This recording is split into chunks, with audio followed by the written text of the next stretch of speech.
এটা হচ্ছে হায়দ্রাবাদের গাচিবলিতে ওমেগা মাল্টি স্পেশালিটি হসপিটাল।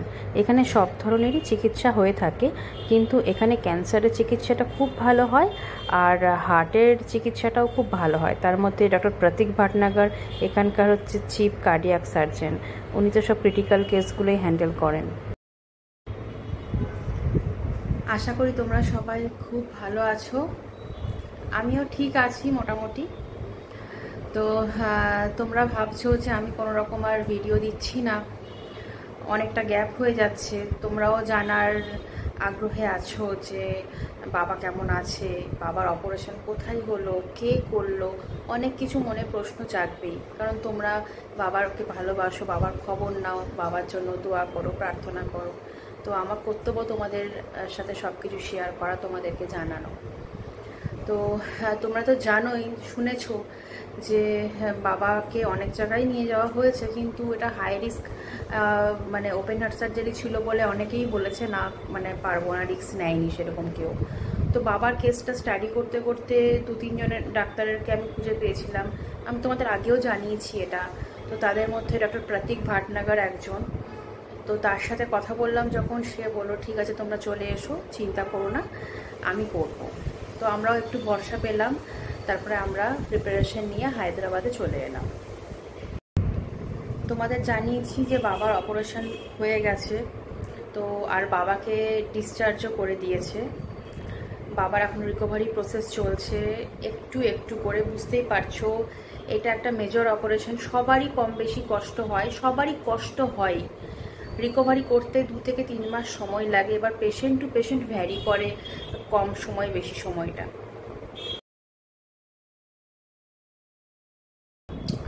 তো আজকে তোমাদের আমি জানাবো ভাবলাম যে ডিটেলসে।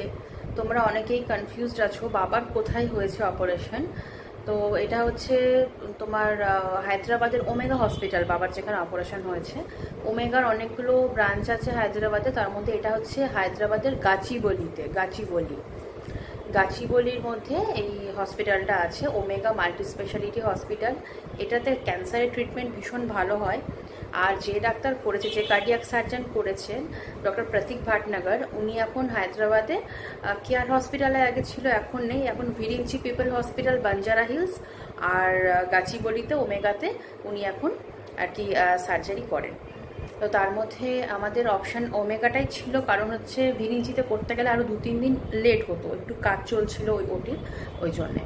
তো এই জন্য আমরা ওমেগা হসপিটালেই বাবার অপারেশনটা করালাম। তো তোমাদেরকে আমি জানালাম যে বাবার অপারেশনটা হয়েছে ওমেগা মাল্টি স্পেশালিটি হসপিটালে গাচিবলিতে হায়দ্রাবাদে।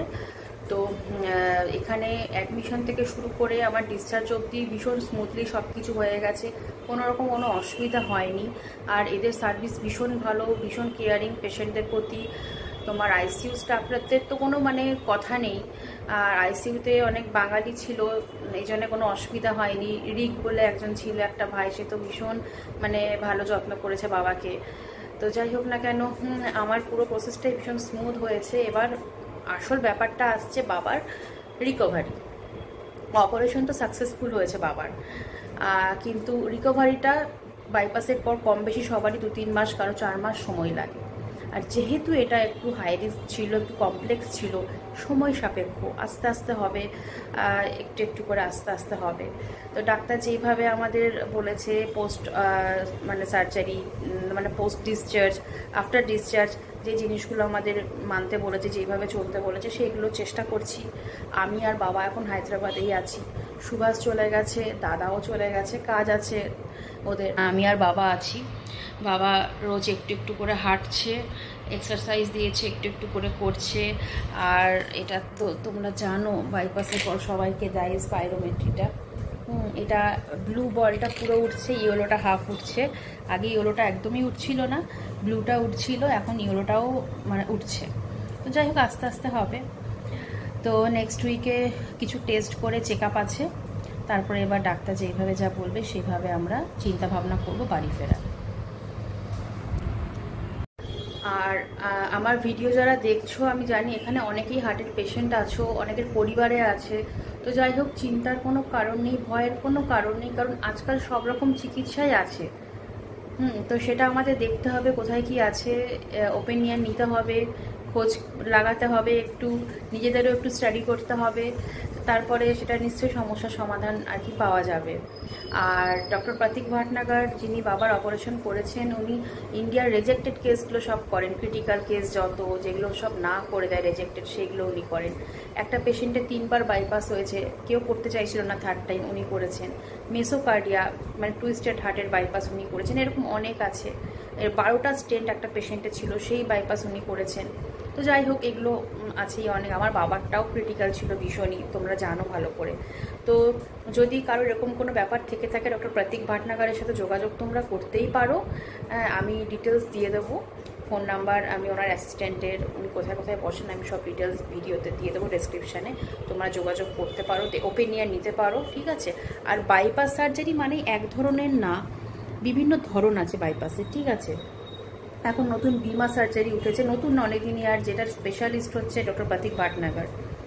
তো লেগ আর হ্যান্ড কাট না করে, এখান থেকে আর্টারি না নিয়ে, চেস্ট থেকেই নিয়ে আর কি গ্রাফট করে। তো সেরকম বিভিন্ন পদ্ধতি আছে, বা পেশেন্ট টু পেশেন্ট ভ্যারি করে কোন পেশেন্টের কোনটা ভালো কাজ করবে, ঠিক আছে। তো এটা হচ্ছে ব্যাপার। অনেক ধরনের বাইপাস আছে, বাইপাস মানে এক ধরনের না। তো এবার পেশেন্ট টু পেশেন্ট সেটা কন্ডিশনের ওপরও ভ্যারি করে। তো যাই হোক না কেন, তোমাদেরকে আমি জানালাম। তো তোমাদের যদি মনে হয় এরকম কারো কোনো অসুবিধা থাকে, তাহলে যোগাযোগ তোমরা কিন্তু করতেই পারো। আর মানে অপারেশনের ওপরই ডিপেন্ড করছে হচ্ছে অপারেশনের রেটটা। হ্যাঁ, একটা নর্মাল বাইপাসের রেট একটা থাকে, বিমার একটা রেট থাকে। রেটটাও কিন্তু ডিপেন্ড করছে অপারেশনের মানে ওপর, কার কীরকম কী লাগছে না লাগছে, ঠিক আছে। আর আরেকটা ব্যাপার হচ্ছে তোমার আফটার সার্জারি অনেকে ডিপ্রেশনে চলে যায়, যাদের হয়েছে বা যাদের এরকম বাইপাস হওয়ার কথা চলছে। আগে থেকেই বলে দিচ্ছি, ভয় পাওয়ার কোনো কারণ নেই। দেখো, একটা এত বড় মেজর অপারেশন ভালোর জন্য হচ্ছে, যাতে আমরা ভালো থাকতে পারি, আমাদের লাইফটা যাতে আরও বেটার হয়।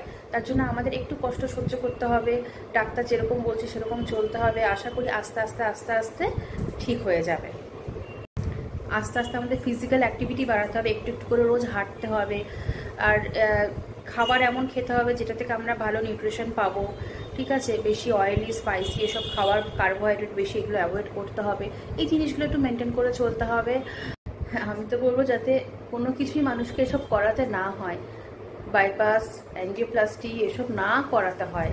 তার জন্য এখন থেকে যদি আমরা সাবধানে থাকি, নিয়মিত শরীরচর্চা করি, খাওয়া দাওয়া পরিবর্তন করে দিই, একদম কার্বোহাইড্রেট একদম কম, তেল কম, হ্যাঁ, প্রোটিন বেশি নিই, ফাইবার ভিটামিনস এগুলো বেশি নিই, ঠিক আছে। বেশি বেশি করে যত সবুজ শাকসবজি খাওয়া যায়, ফল খাওয়া যায়। আর নিয়মিত শরীরচর্চা, রেগুলার আধ ঘন্টা করে হলেও হাঁটা, প্রাণায়াম করা রোজ 15 মিনিট করে, এগুলো করলে আমার মনে হয় যে আমরা ভালো থাকতে পারবো। আর সব থেকে বড় জিনিস হচ্ছে, জানো তো, ঈশ্বর। আমরা যতই চেষ্টা করি, আমরা যাই করি না কেন, তার উপরে কিছু হয় না। তার আশীর্বাদটাই সব থেকে আমাদের কাছে বড় জিনিস। আমি বিশ্বাস করি যে ঈশ্বর চেয়েছিলেন, তাই ডক্টর প্রতীক ভাটনাগরকে পেয়েছি, তার হাতে অপারেশন সাকসেসফুল হয়েছে। তোমাদের প্রার্থনা, তোমাদের দোয়া ছিল, কখনো কি সে ফেলতে পারে? সবটাই তার উপর আমি ছেড়ে দিয়েছি। আর আমি বিশ্বাস করি আমার বাবা দ্রুত সুস্থ হয়ে উঠবে, কারণ তোমাদের দোয়া প্রার্থনা আছে, সে অলরেডি মঞ্জুর করে নিয়েছে, ঠিক আছে। আস্তে আস্তে আমার বাবা সুস্থ হয়ে উঠবে। বাবার সাথেও একদিন ভিডিও তোমাদেরকে আমি শেয়ার করব করে। তো তোমরা ভালো থেকো, খুব সুস্থ থেকো। আর যেরকম বললাম, যদি কারো এরকম সমস্যা থাকে যোগাযোগ করো ডক্টর প্রতীক ভাটনাগরের সাথে। আর সমস্যাতে না আসে তার জন্য এখন থেকে কিন্তু নিজের খেয়ালটা নিজে রাখো, নিজের বাবা মার খেয়ালটাও রাখো। এইভাবেই তোমরা কিন্তু মানে শরীরচর্চা, খাদ্যাভ্যাস পরিবর্তনের মাধ্যমে ভালো থাকতে পারো, এটা মাথায় রাখো। চলো আজকে তাহলে আমি ভিডিওটা শেষ করছি। আবার আমি কয়েকদিনের মধ্যে একটা ভিডিও তোমাদের সাথে শেয়ার করব যে কিভাবে আমি আর বাবা হায়দ্রাবাদে আছি, বাবা রিকভারি কিভাবে হচ্ছে।